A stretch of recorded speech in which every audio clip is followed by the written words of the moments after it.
Hello, thanks for tuning in. This is the final project video for CSE490G1 Deep Learning at the University of Washington.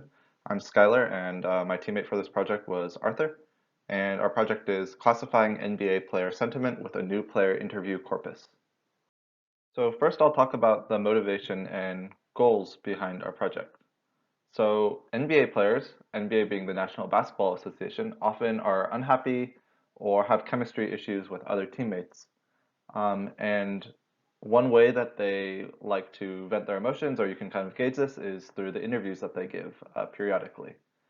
And it might be helpful for teams to know when their players are feeling down or when they're unhappy, because players who kind of have negative emotion might not perform as well, or they might get into fights with other teammates. So there's kind of a good reason to build a model.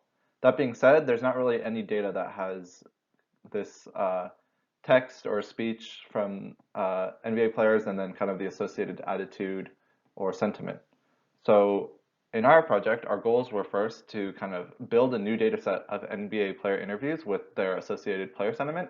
And then number two, construct a model to automatically classify these and kind of output a sentiment score. And so overall, like given some interview or some text that from a player, we would be able to know kind of how they're feeling, and then that would help us, from the perspective of the team, it would help us kind of assess whether we need to make this player feel happy or if they might be having problems and if we need to intervene. So yeah, so here's an example of a statement we might want to classify. So this is from an actual player from the Cleveland Cavaliers, Isaiah Thomas. So his quote is, "That's what this team has been this whole season, inconsistent." So that's something we might want to classify and see. Obviously, he's kind of being negative towards his team.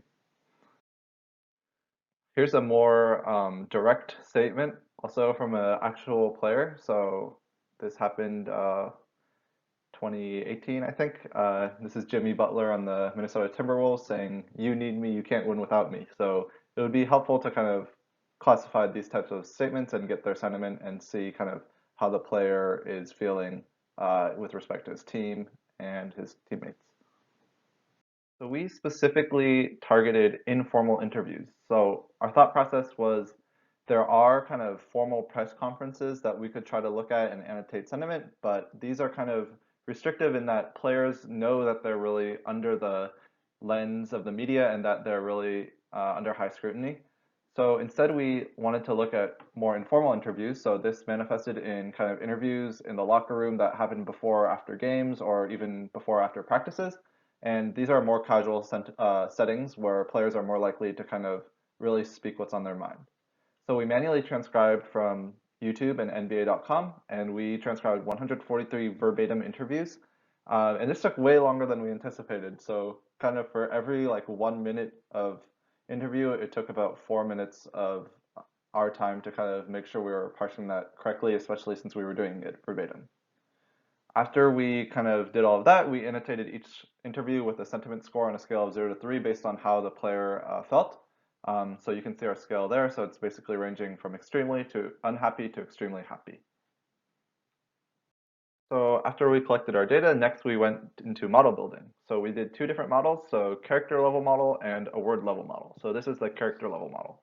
So our pipeline overall was first, given a bunch of text sequences from our interview, was to convert each character to an integer embedding. Then we padded our sequences with a special character so that they all had the same length. Then we one-hot encoded our sentiment labels, converting them from 0 to 3 to their one-hot encodings. And then finally, we split up into the train and test data set, and then we trained the model on the right with a bunch of different variants. So we have a bunch of different experiments that we tried, including varying the batch size and the epochs. You can look at the full website to see all the graphs in there. I'll only be showing a couple of those. But our basic model architecture was we had our input layer, and then we had a masking layer. Because we had padding, we had to ignore specific time steps that corresponded to just values that were being padded off. And then we tried out a couple different combinations. So we tried out LSTM by itself. We tried a two-layer LSTM network to see if a deeper network would be better. We also tried using a bidirectional LSTM because bidirectional you can kind of have the advantage of being able to look both from the past and from the future. So we thought that might be helpful. We also tried doing a double layer bidirectional LSTM network. and so we had kind of four different combinations. So single LSTM, double LSTM, single bidirectional LSTM, or double bidirectional LSTM. And then after we did that, then we went to a linear layer, condensed our input into one of our classifications, and got our output. And not shown in this basic model architecture is we did also experiment with adding some dropout before we input our data into the LSTM and right after it came out before the linear layer. So similarly to the character level, we have our word level model. So our pipeline here was kind of similar. So in the character level model, we didn't have to worry about pre-processing since we wanted to look at the special characters. But here, since we're looking at words, we had to pre-process data by removing punctuation. And then we converted each word in our text sequences to an integer embedding, and we had kind of a fixed vocab size, so we wouldn't have like a huge vocabulary and run out of memory. And then similarly to the previous slide, we padded sequences so they all had all the same length. We one-hot encoded our sentiment labels, and then we split up our data and trained our model.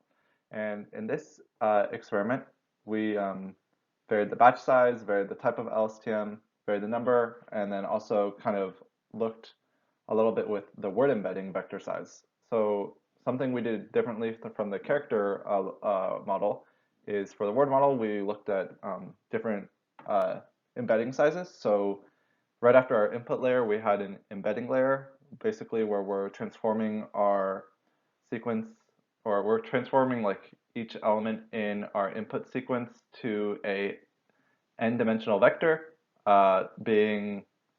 transforming it into vector so we can have more complex representations between different words, and hopefully that would help us kind of classify different sentiment ratings. So that's why we had that embedding layer. And then similarly to before, we had a masking layer since we were doing padding, and then we had four different options of base LSTM, two LSTMs, one bidirectional LSTM, two bidirectional LSTMs, and then our linear layer, and then our output. So now I'll show you kind of what our results look like for the character. So this is a different number of epochs with different number of LSTM nodes. So this is just one LSTM, and you can kind of see that we had kind of a high with 50 nodes in an LSTM with around a average classification accuracy of 0.43. So that's the proportion, so 43%. And then looking at the bidirectional LSTM, we had similar maximum accuracy. So we have with like 25 nodes and 20 epochs, we have around 43% as well accuracy. And then with like 100 nodes and 3 epochs, we also have around 43% accuracy. So overall, there's not really much improvement over the base LSTM. We also looked at the base LSTM with dropout, but notice all the accuracies have kind of decreased. There's nothing really close to 43% anymore. So dropout wasn't really great for us. And the x-axis is dropout proportion. So kind of with all these different dropout proportions, they were all not as good as the previous ones. And then test accuracy in bidirectional LSTM with dropout again. Again, you can see the accuracy is much lower compared to when we didn't have dropout. And then yeah, so I'm not going to show the multi-layer graphs because that data is in our website. So next, I'll do the word results. So what we looked at instead of epochs here was how our embedding vector length would change our classification accuracy. But overall, we can see like the max accuracy we got was around 37% with 15 LSTM nodes and an embedding vector length of 32. And this is much lower than in our character level encodings. And then instead of a base LSTM, using a bidirectional LSTM, we have even lower accuracy, and it's kind of spread out a lot. And there's not really a clear winner besides maybe size 64 vector length and like 5 LSTM nodes. And then finally, we looked at some more complex networks, so a multi-layer base LSTM. So we fixed the number of LSTM nodes in the first layer to be 50, and then the second one is the one we varied. And you can see we best performed with a classification accuracy of about 39% at LSTM nodes of 35. And then finally, multi-layer bidirectional LSTM. Once again, the first layer had 50 nodes, and then the second layer is what we were varying. And we had pretty scattered results again, but looks like 25 nodes and embedding vector length of 16 were the best. But once again, all of these are not as good as the character level results we got, which had pretty consistent accuracy at 43%. But yeah. Overall, here are our results. So the best average test accuracy with LSTM networks on our character level, we had averages around 43 with around 25 and 50 LSTM nodes based on kind of whether we were using the base or the bidirectional LSTM. So overall, around 43 was pretty much the cutoff for both the base and the bidirectional, depending on how many LSTM nodes we use. And then looking at LSTM networks on our word level encodings, so we had base LSTM, bidirectional LSTM, base stacked LSTM, and then bidirectional stacked LSTM.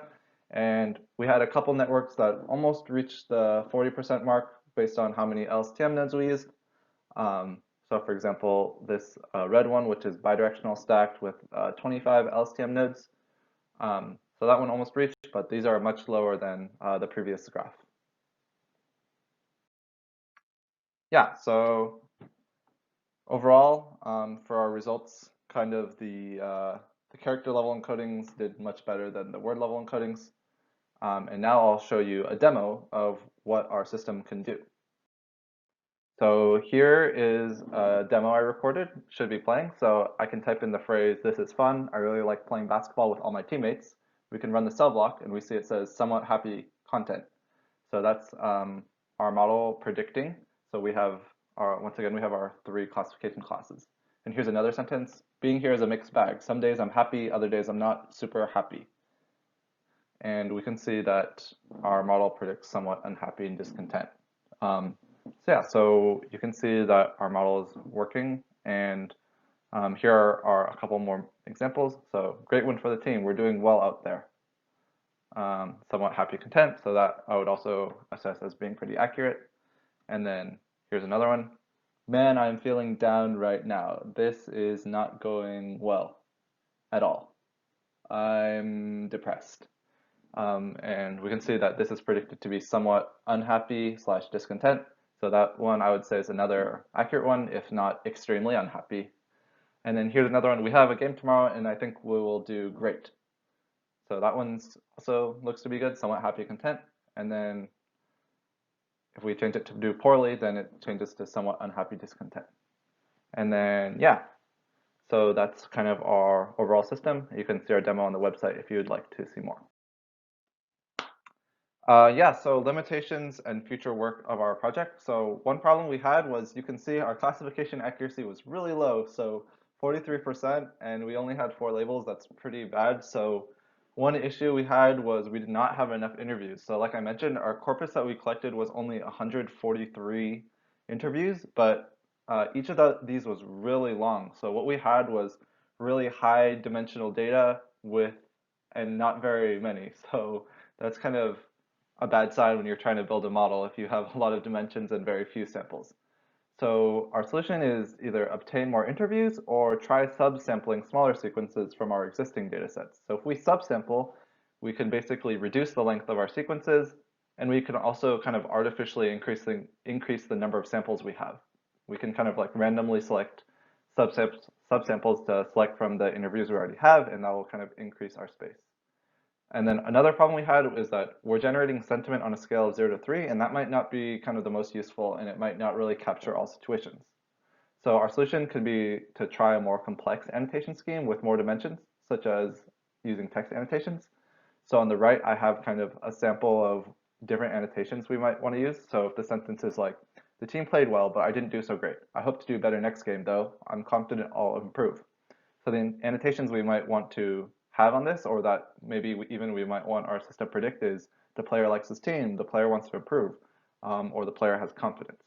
So overall, once we kind of fix these 2 issues, we think the system can be kind of improved in the future, and we have a good baseline framework, and if anything, we have a new corpus with 43% accuracy. Thank you for watching.